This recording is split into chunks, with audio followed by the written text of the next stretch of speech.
Wednesday at noon on our Facebook group, Parker UMC, it's a Facebook group, we are having discussions about how we can continue to live out our faith, how we can continue to put into practice the lessons that we have learned from Sunday and be able to apply it to our lives. So this week I talked a little bit about Mark chapter 16.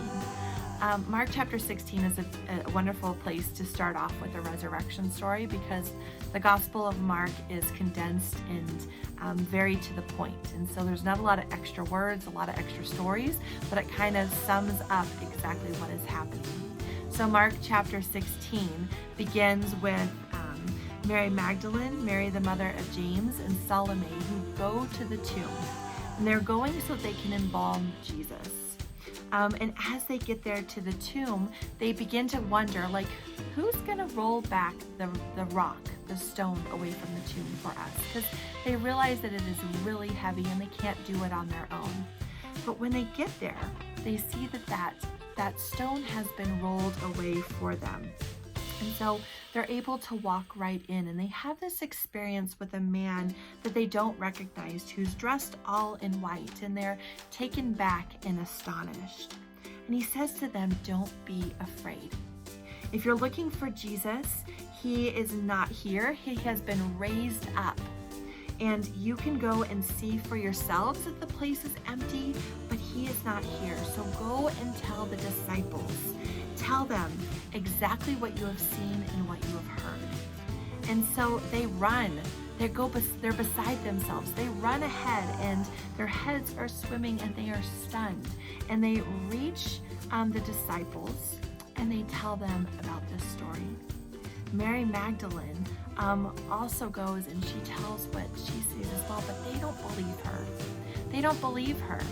So others keep having these experiences of seeing Jesus. They don't believe until Jesus appears to them. I've been thinking about what that's like for us in our lives. How many times we have a difficulty experiencing Jesus in our own lives, but when we finally do experience Jesus, we go and tell others and they don't believe us.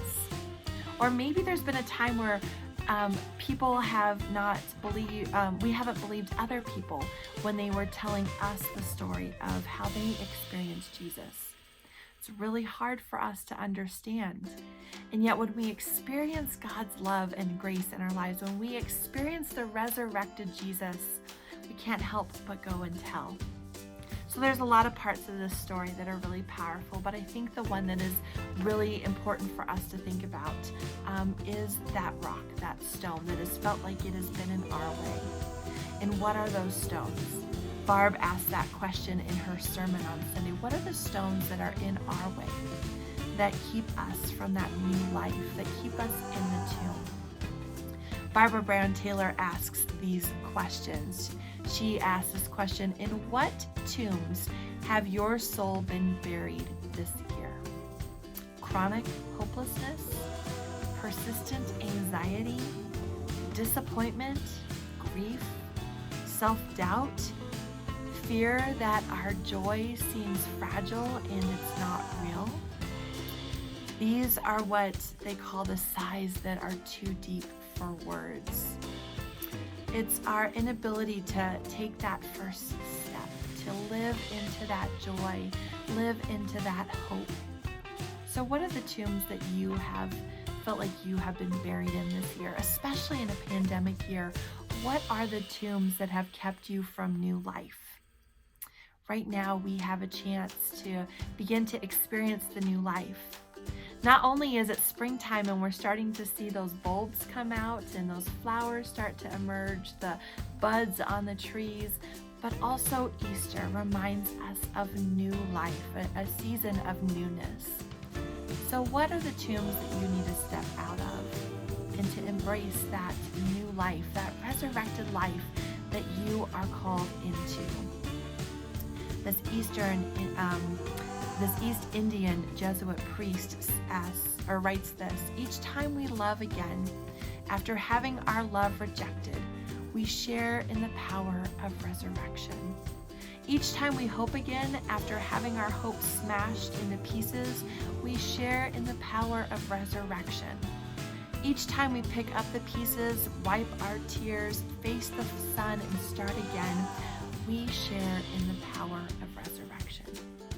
My friends, it is a season of resurrection, and it is time for us to embrace that power, to pick up the pieces, to begin to love again, to begin to live in hope. So our prayer for you in the next few weeks as we begin this new sermon series called Dare to Dance Again is that you reflect on those tombs that you've had, those stones that have been in your path.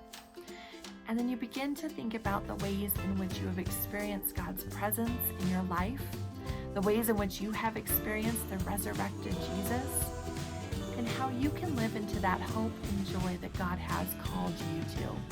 The ways in which you can go and share the message with others. So my friends, may this Easter season be a blessing for you. May you live into that resurrection, that power that is with you.